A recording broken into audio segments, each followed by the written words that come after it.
जिसके नाम के आगे डॉक्टर है, जो मंत्री है सरकार में, तो ऐसे आदमी जो है वहाँ खड़े होकर के ये पी लो वो पी लो, इस तरह की भाषा इस्तेमाल, और वो भी अपने से जो है मेरे ख्याल में 15-20 साल बड़े आदमी के साथ इस तरह अभद्र व्यवहार, मुझे लगता है तो टोटल निंदनीय है। इस तरह का तो नहीं होना चाहिए। विधानसभा जो संवैधानिक संस्था है उसको नेताओं द्वारा कपिल शर्मा शो के बराबर लिया जा रहा है। आज के जो नेता हैं वो ज़्यादा इसको जो है बिजनेस की तरफ लेके जा रहे हैं। 10 रुपये खर्चो तो 100 रुपये कमा लो। वहाँ पे हम देश की पॉलिसी बनाने के लिए बैठे हैं, प्रांत की पॉलिसी बनाने के लिए बैठे हैं, न कि उसने क्या खाया और उसने क्या खाया। हरियाणा की संस्कृति है वो बड़ी रिच संस्कृति है, सभ्यता है। इस संस्कृति के विरोध में या इसके खिलाफ जितने भी एक्टिविटीज़ होती हैं उन पे बैन लगना चाहिए, चाहे वो गाने के पक्ष में हो, चाहे वो किसी जाति के पक्ष। सुरेंद्र जी, पहले तो आप ये बताएं कि आज के टाइम में अगर राजनीति को देखा जाए तो किस दिशा में राजनीति जारी है? सबसे पहले जग्गा जी, आपके दर्शकों को हम सब पूर्व सैनिकों की ओर से नमस्कार, जय हिंद। और रही बात दिशा की, तो मुझे लगता है कि किसी भी दिशा में नहीं जा रही, दिशा विहीन है राजनीति में। पहले वो आदमी आते थे जो अपने आप में आदर्श होते थे, जो समाज में सेवा करने की इच्छा होती थी, जो देश की सेवा करने की इच्छा रखते थे।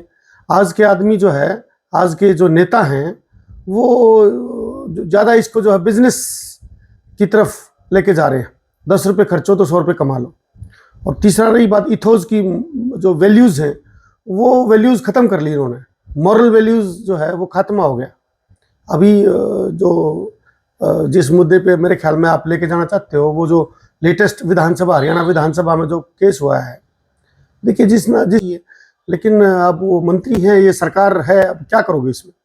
हम तो सिर्फ बैठ के उसकी निंदा कर सकते हैं, और हम सब पूर्व सैनिक इसकी घोर निंदा करते हैं। विधानसभा में इस तरह की भाषा अगर कोई भी प्रयोग करता है, क्या उन पर कड़ा एक्शन नहीं होना चाहिए? 100% कड़ा एक्शन होना चाहिए।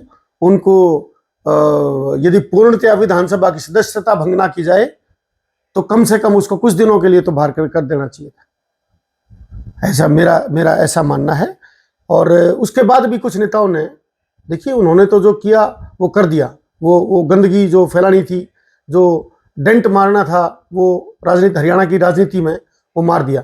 लेकिन जो उसके बाद जो कुछ लोगों ने जो है उसको जाति का रंग देने की कोशिश की। जैसे हमारा एक भाई रोहतक में बैठा है, वो कह रहा है कि भाई गौतम उसका जो है, गौतम उसका क्लास फेलो थोड़ा ही है। अरे मेरे भ्राता, अरविंद भी आपका जो है वो नहीं है, क्लास फेलो नहीं है, आपसे उम्र में बड़ा है। अरविंद जी को भी अपने से बड़े भाई की जो है, गौतम जी की मान सम्मान रखना चाहिए था। ठीक उसी प्रकार हमारे जो नवीन जय हिंद हैं उनको भी मान सम्मान रखना चाहिए। वो तो भड़काने वाली भाषा इस्तेमाल करते हैं। तो इस तरह जो है आपको वो नहीं, वो कौन सा हर्ष शिकारा वाली भाषा, वो नवीन जय हिंद भी वही भाषा बोलते हैं। एक सभ्य तरीके से बातें होनी चाहिए राजनीति में, मेरा ये मानना है।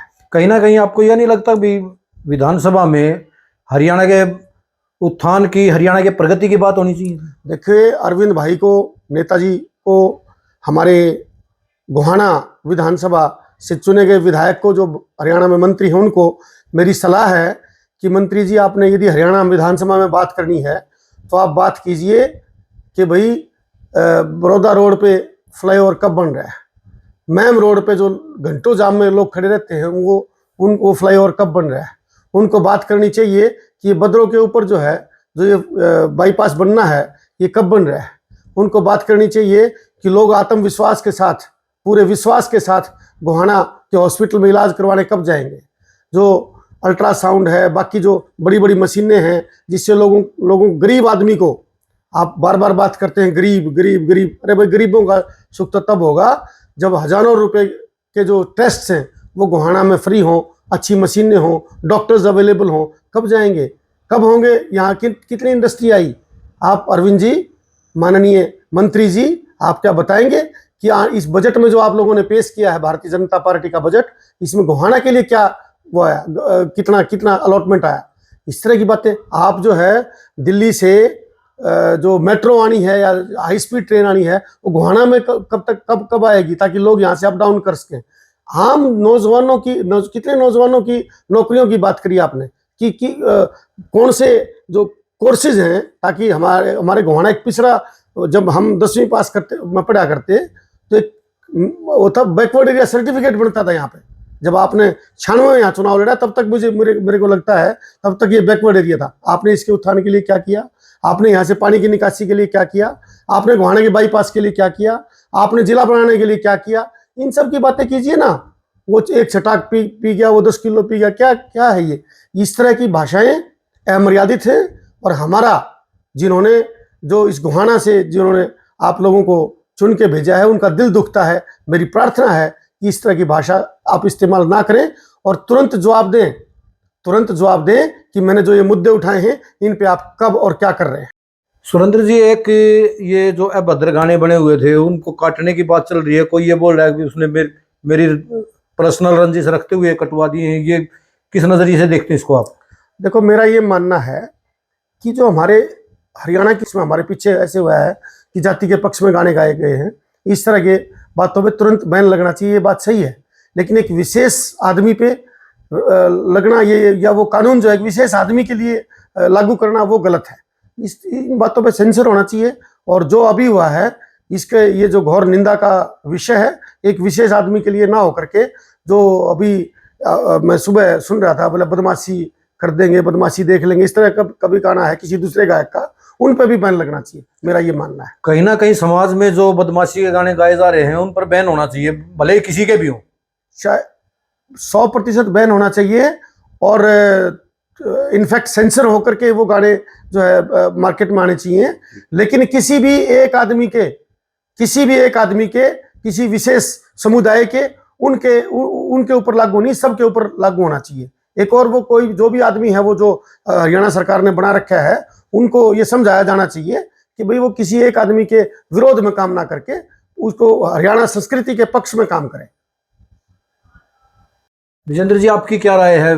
जैसे विधानसभा सत्र में इस तरह के अभद्र भाषा का प्रयोग किया गया, तो आप किस नजरिए से देखते हैं इसके? आप भी एयरफोर्स में रहे हैं। जो भी एपिसोड मैंने देखा है उसको देख के तो ये लगता है कि विधानसभा जो संवैधानिक संस्था है उसको नेताओं द्वारा कपिल शर्मा शो के बराबर लिया जा रहा है। It should be taken with dense sincerity, क्योंकि वहाँ पे हम देश की पॉलिसी बनाने के लिए बैठे हैं, प्रांत की पॉलिसी बनाने के लिए बैठे हैं, न कि उसने क्या खाया और उसने क्या खाया। क्योंकि आज के इंसान ने जो है ना, जितने आसमान में उड़ने वाली चीज़ें सब चीज़ों को खा गए अदर देन हवाई जहाज, पानी में रहने वाले सभी जीवों को खा गए अदर देन समुद्री जहाज, और जो मैकेनिकल चीज़ें हैं उनको छोड़कर ज़मीन पर रहने वाली सभी चीज़ों को खा गए। तो उस संवैधानिक संस्था में इस तरह की बातें शोभनीय नहीं है। ये सभी नेताओं से मेरी प्रार्थना है कि जो सदन की मर्यादा में रहे और मर्यादित बात करें, और खासकर जब एक एज अटेंड हो जाती है उसमें कपिल शर्मा शो की विधानसभा में ज़्यादा जरूरत है नहीं।